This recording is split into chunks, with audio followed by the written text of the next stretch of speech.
Oh, there we go. Now you can hear me. Hello, everyone. Welcome to the Tek Torrent Podcast. Sorry about being late. I was looking at the wrong screen. So now you guys can hear me, and let's see how things go. So again, guys, let me know how things look or how they sound. If you have any issues, I'm monitoring things on my end, but everything should be good on your end as well. How's everyone doing today? We're going to do a quick roll call. We don't have that many people here just yet. So if you are here, let me know in live chat. Say hi. While you guys are reading or doing that, I'm going to go over what we're going to do today. Today we're just going to do a little recap about PAX.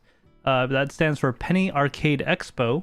Also, E3 is canceled. Yeah, that's right, folks. E3 is canceled for 2023 and maybe into the future. We're going to talk about how Ubisoft might have a little bit of a heads up about that. Talk a little bit about ChatGPT and how people are misrepresenting it. And that's going to be it. After that, we're going to probably cancel, or rather, we're going to talk about how we're going to end the stream. And then we're going to do some gaming. And I'm going to talk a little bit about DMZ at the end there. And Warzone on Call of Duty. Alright, let's take a look. So we got Soul7 in chat. How you doing, Soul7? Thank you for being a wonderful TekShinji follower. That is why you have that purple logo next to your name. Let's see. We got Mike Ballard. Billard? Let me know if I'm saying that right. Gonna need more MOA 3 or MORA 3 content. Yes. Believe it or not, guys, I am working on it. It's just this whole last year with all the stuff that's been happening has made things very difficult. Also, I don't want to get too burned out. So that is being worked on. I got 4 of them, actually. Soul7, AV is good. We got Jimmy Crypto, all good on this end. Hey, how you doing, Jimmy Crypto? Good to see you again. Yeah, guys, and if you don't know, please go ahead and join the TekShinji community Discord, linked in the description below. And Soul7, thank you for also linking it in the chat. Thank you, we appreciate that. So, guys, I am back from PAX East 2023. Last week, I was gonna stream from the show, but we were so busy, I just couldn't do it. This year, I got promoted to a zone leader, so I basically had like no time. It was basically, so I got there at 8 a.m. every morning, and I basically didn't come home till 8:30, sometimes 10 o'clock on Sunday. It was around almost 11 o'clock I didn't come home, and luckily I had a friend that helped me out. I stayed at their house, and it saved a lot of money because hotels are freaking expensive right now. I just booked an Airbnb for Seattle 1 week, and that cost $3,000. Yeah, for 8 people in Seattle and an Airbnb downtown. $3,000. That is just insane. It's quite a bit of money. All right, guys. So I'll be talking more about that MORA stuff since Mike Ballard, if you're still here, just let me know. If not, I'm going to move on to a different thing. So, all right, guys. E3 is canceled. Yeah, that's right, guys. So about 1 month ago, this is kind of interesting, but a little over a month ago now, actually, Ubisoft said in so many words, hey guys, we will be at E3 if there is one. And that was kind of like foreshadowing of what's to happen, right? So back in 2020, before COVID exactly happened, a guy named, my notes here, where did I put it? Here we go. Jeff Keeling, something like that. A guy named Jeff Keeling said that he is going to start his own thing, and he's no longer going to be at E3. And that's kind of where things started. Of course, a few weeks later, what happened? The big hammer fell, and everything became over for the next 3 years, which kind of sucked. What is this, Soul7? Zone Leader, HDIC. High density integrated charge? I don't know what that means. Zone leader, as in not like in Star Wars. I'm not sure what HDIC means. Please let me know what that means. Yeah, so E3 got canceled, and it's interesting because Ubisoft might have had a little in on it, but they definitely dropped out. So last Monday, Ubisoft dropped out and said they're going to have their own show similar to what other manufacturers of video games are doing. And that seems to be a trend. These large shows are kind of going away. It's kind of a thing of the past. Like they're There used to be a lot of conventions in the late 90s and early 2000s, but a lot of them are starting to go away, which is kind of unfortunate because I've really enjoyed them. Soul7 says, Head D in charge. Yeah, okay, so here's the thing, guys. I've worked for PAX for over 20 shows, okay? So if we did that sequentially, it'd be nearly 10 years of working for PAX as an enforcer. So basically, I've had my share of people working with them of different kinds and styles. And one thing unique about PAX is the department that I work in, we're not there for the money. Because if we were, we'd be doing something totally different. It's just minimum wage, and it doesn't even cover your hotel, food, or travel. You're just there to have fun working the show, which is kind of funny to say. But so when I'm a zone leader, I make it very important to make sure that the people under me, or actually I don't want to say that, people that I'm working with, people that I'm an assistant to, that they feel confident that they can talk to me, they can communicate. Like, oh, hey, Shinji, this is a problem. I need your help with this or that. And I was like, yeah, sure, no problem. Because I want to make sure I'm open and people think they can approach me whenever they need to. So the way I usually run things, I just tell people I need A to Z done. And how you get to Z, I don't really care. As long as you do it in the right amount of time and don't break any rules, do it the way you think is the best. And, you know, that's the way I run things. I generally don't like micromanaging people or doing anything like that. That's no fun. Nobody likes stuff like that. Okay, let me take a look here.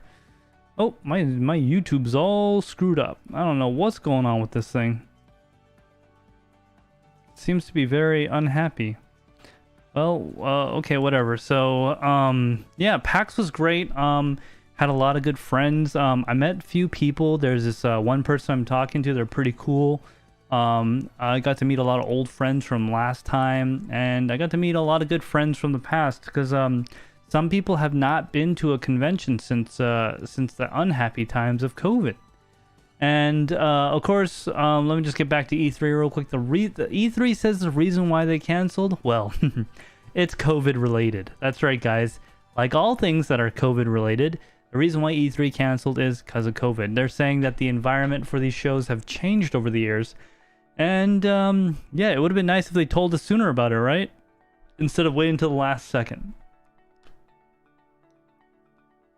Now, E3, if you don't know, stands for Electronics Entertainment Expo. Okay? So basically, it's got its start as an electronics show, then it basically became, you know, all things electronics, including gaming and other things. And honestly, it hasn't been that great over the past few years, and it has more competition, such as PAX and anime shows and electronic shows. There's like a convention for everything now. In fact, in Boston, every few years, there's a dentist convention. Yeah, a dentist convention. So, I mean, we can have a convention for anything and everything nowadays. Okay, so moving on to the next subject here.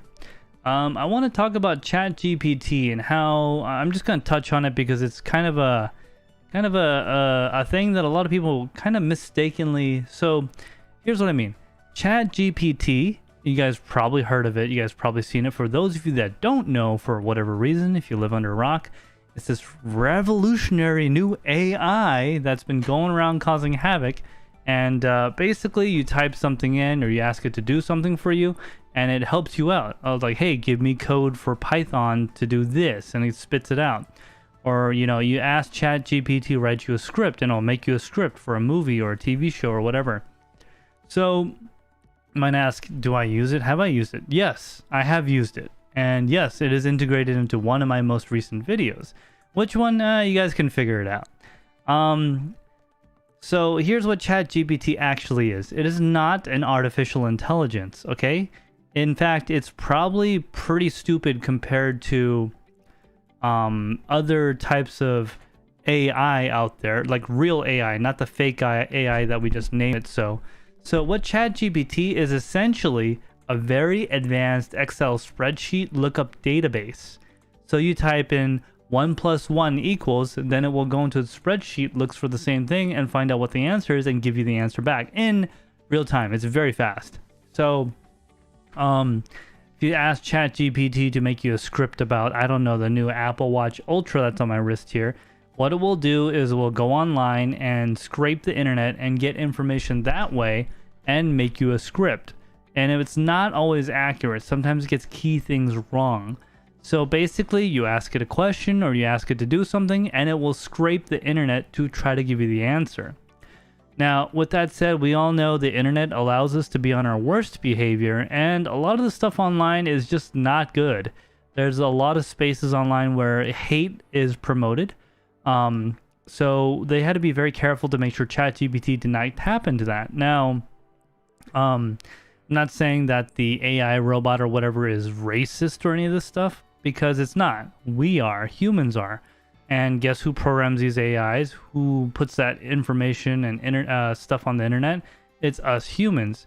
And ChatGPT is only going to use what it can find. It can't actually make original content. It can't make up something totally off of its own inspiration. Now, as for what is agency and what is actual intelligence, that's left to be determined. But essentially, it is just an advanced lookup table that's really fast and pretty good at it. But it's not an AI, it's not an intelligence, it's just a very advanced search engine, so to speak. Let me know in live chat if you guys have any questions about that. It's not that big of a thing. I don't know too many people that use it. I know like Marquez made a video about it. He actually made like a script about it and stuff. Okay, so let's see here. The next thing we're going to move on to is some DMZ Warzone stuff. So, if you guys haven't been playing DMZ Warzone, so I think the official title is Call of Duty Modern Warfare Warzone 2.0 DMZ Beta or something like that. I gotta go look it up. But basically, it's a gameplay mode that's a counter to other games like Tarkov and stuff. You can go in with your weapons and you can go fight. You got AI, you got missions, you got other players and stuff like that. There's been a lot of players on player action, which is fine, but there's people specifically doing that for various reasons, and it's kind of annoying. I wish they would implement some kind of system to where, let's say you go kill another player or another operator, a human, for no reason. Like, you just see them and you kill them. I think there should be like a flag on you for like 5 minutes telling everyone on the map that you just killed someone, and it reveals your location in real time. Reason being, currently there is no penalty for killing another player. If you pick up their dog tags maybe, but it doesn't give any penalties. And you know, if you want to kill other players, why don't you just go over to Warzone or, you know, Modern Warfare and play there, where it's all about PvP. In DMZ though, it's all mixed and combined. So just like in World of Warcraft, right? You can join a server that is all PvP. I personally don't like those because it's so easy to get ganked. I'm sure that they changed it up over the years and it's different now. But essentially what can happen is you play the game and you're doing your thing, you're doing missions, you're not bothering anything, and there's people that just come up and just wipe you out and take all your stuff. And there's some people that get a big, you know, they like that stuff, and I personally don't think it's cool. So what I've been trying to do is actually trying to be the Avenger, so to speak, and try to go into the game and try to kill everyone that is killing other people. Which, if you guys have been joining the Discord, you would know I call it shenanigans, and it's kind of fun. Basically, you go in the game and you wait and you look for people that are killing other people for no reason, like they're camping the exfil or whatever, and you just wipe them out, take them all out. And I've only had one successful mission like that, but it's hard. It's not easy. Anyways, guys, so this is good. That's all the things I wanted to talk about tonight. Let me know in live chat if you guys had any questions or anything. I see Mike Billard is in here, so we're not going to talk about any Mora content tonight. Join the Discord and let me know what you like to see. I am writing scripts and working on that. Soul7 says DMZ is a game mode for Call of Duty Warzone 2.0, and it's free to play. Yes, it's free to play. That's one big thing I forgot to mention. It is free to play, which allows us to, you know, bring in the best of us, I guess. It is something that I really enjoy. It's a lot of fun. In fact, I might play some right after the stream's over. So yeah, like I said, guys, this stream's gonna be pretty short. If you guys have any questions for me, right now is the time to ask. While you guys are looking that up or doing that, let's see. Projects I got coming up on my end. Actually, I don't have anything scheduled. I blocked out the month of April to try to restart everything. So I got a lot of house logistical things I need to get taken care of. Like I need to finish the studio. I need to finish organizing it. Right now, I can't find anything. I moved almost a year ago and I still can't find anything. I don't have a good organization structure, and it's going to take me a moment to organize everything and figure out where everything goes. So I got to figure that out, and that's going to be fun, I guess. And I also got to set up the studio to more of a way that I like it, because there's a lot of work that goes into setting up for a video, and I'm realizing that all that work I do, it's almost wasted when you compare it to how well it does on YouTube. You actually gotta pick things that people want to watch more, or the algorithm accepts more, and the quality of the content is actually only appreciated by less than like maybe 1% of the people out there that are the total viewers. Most people just don't really seem to care about that stuff as much. So I'm not saying I'll be lowering the quality of the content, but I might be lowering the quality of post and pre-production, because it has absolutely no return. If it costs, so if I spend 2 hours just to set up to do a dolly shot on a product and the video gets 65 views, it's a waste. I could have just done it with my phone. It would have gotten the same amount of views. You know what I'm saying? That type of thing. All right, guys. So we're going to go ahead and end this stream because this is a nice short one. I don't really see any questions or anything on live chat, and everyone kind of seems to be busy right now. Guys, I'll be in the Discord, so we'll see you same bad time, same bad channel, same time next week. At least this time it should be the same time next week. All right, thank you for everyone that joined. We'll see you in the next one.